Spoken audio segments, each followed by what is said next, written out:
এই ভিডিওটাতে তোমাদের দেখাবো যে আমার ভগ্নিপতির বার্থডে ইভিনিংটা কীরকম কাটলো। ইভিনিং বলতে পারো, এটা নাইটই বলতে পারো, কারণ এটা তখন বাজে হচ্ছে 11:30। আমরা আরসালান চলে এসেছি পার্ক সার্কাসে। তো ও গাড়ি পার্কিং করছিল, সেই সময় বোন ফটোশ্যুট করেছে। কি সুন্দর অ্যাম্বিয়েন্সটা, পার্ক সার্কাসেরটা সত্যি খুব খুব ভালো। এখানে আমি আগে অনেকবার খেয়েছি কিন্তু ব্লগ করিনি, তো এখন কিছু একটুখানি ভিডিও বানিয়ে নিলাম। এত সুন্দর অ্যাম্বিয়েন্সটা। তো আমরা 4 জনে একটা টেবিল সিলেক্ট করে নিলাম। তো সেখানটা এবার আমি ওয়াশরুমে গিয়ে একটু হাত ধুয়ে নিচ্ছিলাম, তখন বোন মেনুগুলো সিলেক্ট করছিল। এরপর ওরা ফটো তোলা শুরু করলো, কে কী ফটো কী খাবে সেটা তো হয়ে যাওয়ার পরেই ব্যাস ওদের তো ফটো শুরু হয়। দুজনে মিলে গল্প করছে আর ফটো তুলছে সারাদিন। আমি মা কিছু ফটো তুলে নিলাম। তো চারপাশের অ্যাম্বিয়েন্সটা ভীষণই সুন্দর, হালকা করে মিউজিক বাজছিল। আর এই ওপরে যে ঝাড়বাতিটার কাজ মানে অসাধারণ। এই যে এরা দুজন সেলফি তুলেই যাচ্ছে, নিজেদের মতো কথা বলেই যাচ্ছে। তো এবার আমাদের খাবার আসতে একটু দেরি হচ্ছিল, তো আমরা ওয়েট করছিলাম। প্রচণ্ড খিদে পেয়ে গেছিলো, কারণ তখন রাত্রির প্রায় 12টার কাছাকাছি বাজে।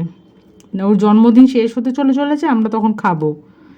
এবার আমাদের খাবারটা আসছে, সেই সময় ফটোশ্যুট চলছে। এইবার আমাদের খাবার চলে এলো। তো আমরা স্পেশাল মাটন বিরিয়ানি নিয়েছিলাম, মা আর বোন শেয়ার করেছিল, আর আমি আর আমার ভগ্নিপতি পুরো ফুল প্লেট খেয়েছিলাম, বিকজ আমাদের প্রচণ্ড খিদে পেয়েছিল।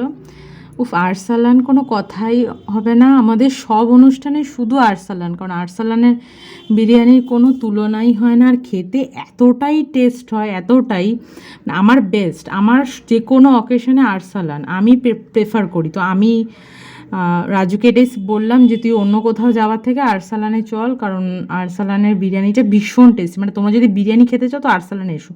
সাথে আমরা মাটনের সাইড ডিশও নিয়েছিলাম। এইবার ঝাড় লণ্ঠনটা মানে ঝাড়বাতিটা সত্যিই খুব সুন্দর, খুব খুব।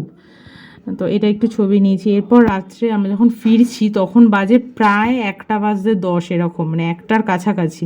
তো এটা সারদান এভিনিউ পুরো ফাঁকা, যেটা সকালে যখন গাড়ি চালাই দেখি পুরো গাড়ি চলে এখান থেকে, এবং পুরো কনজাস্টেড থাকে, পার্কিং থাকে। তো এখন দেখছি রাস্তাটা পুরো ফাঁকা, পুরো নাইট ভিউটা এত ভালো লাগছিল।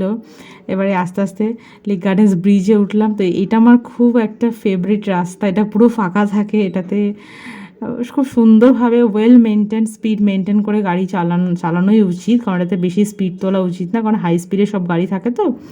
তো এইভাবে আমরা সারা দিনটা এনজয় করে বাড়ি ফিরলাম ডিনার করে। তো কী করেছি তোমাদের অন্য ভিডিওতে দেখিয়েছি, তো আরও ভিডিও দেবো। ভালো লাগলে লেটস ওয়েক আপ চ্যানেলটা তোমরা অবশ্যই সাবস্ক্রাইব করবে, লাইক করবে।